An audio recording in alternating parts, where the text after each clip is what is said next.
ఒకసారి పెట్టుబడి పెడితే కొన్నేళ్ల తర్వాత ఫిక్స్డ్ డిపాజిట్ మాదిరిగా స్థిరమైన ఖచ్చితమైన ఆదాయాన్నిచ్చే కలప చెట్లపై రైతుల్లో ఆసక్తి పెరుగుతోంది.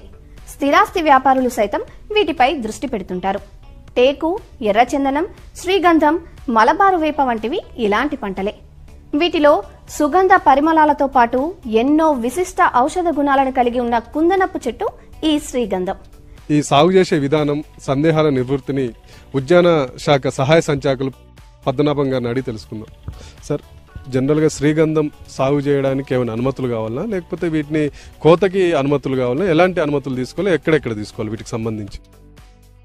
శ్రీగంధం సాగు చేసుకోవడానికి ఎవరి అనుమతులు అవసరం లేదండి. మామూలుగా మనము పండ్ల తోటలు ఎట్లా వేసుకుంటామో శ్రీగంధం మొక్క తెచ్చి కూడా మనం అట్లా డైరెక్ట్గా నాటుకోవచ్చు.